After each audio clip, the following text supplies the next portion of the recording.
In a quiet village nestled between misty mountains lived a curious boy named Milo. He was known for always asking questions, solving puzzles, and daydreaming about adventures beyond the forests. One summer afternoon, while exploring the woods near his home, he tripped over a twisted root and landed near an old tree. As he brushed himself off, he noticed something glinting beneath the dirt. Digging carefully, he unearthed a strange, glowing map sealed in a weathered scroll. Its markings shimmered in gold, and at the top it read, "Path to the Riddle Forest." Intrigued, Milo packed a bag with snacks, a notebook, and a flashlight, and set off toward the direction marked on the map. After hours of walking through thickets and over hills, he finally found the entrance. Two ancient stone pillars wrapped in vines and moss. A sign above them read, "Only the clever shall pass." Without hesitation, Milo stepped inside. Almost immediately, the air changed. The leaves whispered like voices, and the sunlight flickered strangely through the canopy.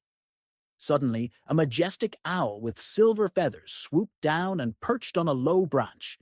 It blinked its large amber eyes and spoke in a deep voice. "To continue your journey, you must answer my riddle." Milo nodded, eager for the challenge. Then came the riddle. "I speak without a mouth and hear without ears.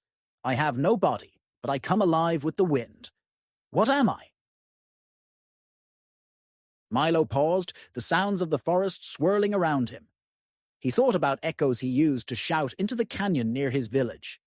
A smile crept across his face. "An echo," he said, confidently. The owl hooted with approval. "Well done," it said, and flew into the shadows. The path ahead cleared. Milo continued deeper into the forest. Strange glowing mushrooms lit the way, and distant giggles echoed between the trees. As he crossed a bubbling creek, a fox with shimmering golden fur appeared on the bridge. "You've passed the owl," the fox said slyly, "but you're not finished yet." It sat back on its haunches and asked, "I'm tall when I'm young and short when I'm old. What am I?" Milo sat on a nearby rock and stared at the candle in his backpack, which his grandmother had packed just in case he got lost. He lit it, watched it flicker, and suddenly whispered, "A candle." The fox grinned, its eyes glowing. "Impressive," it said, and with a flash of light, vanished. The bridge was now safe to cross. Hours passed as Milo ventured further, solving tiny puzzles that appeared in strange forms, singing vines that only quieted with the right answer, and trees that twisted to form arrows when he solved their riddles. Finally, he reached the heart of the forest, a towering stone door covered in ancient symbols. It radiated an aura of magic, as though it had been waiting for someone for centuries. A deep, echoing voice rang out from the stone. "Only the cleverest may enter. Solve this final riddle to find what lies beyond. The more you take, the more you leave behind. What am I?" Milo paced slowly, the forest now completely silent.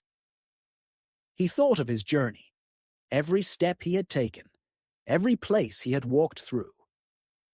Suddenly it clicked. "Footsteps," he said softly. The runes on the door lit up, one by one. Then, with a slow and mighty rumble, the door opened.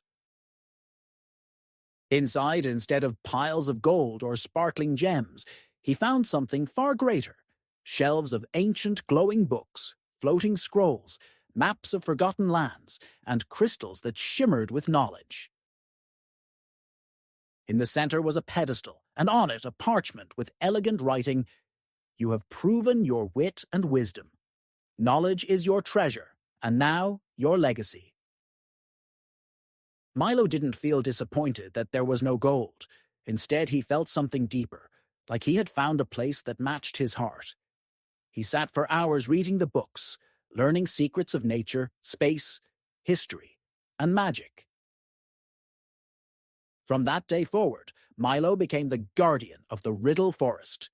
He returned often, bringing others who loved puzzles and helping them find their own path through its mysteries. He understood now, some treasures can't be held in your hands, only in your mind.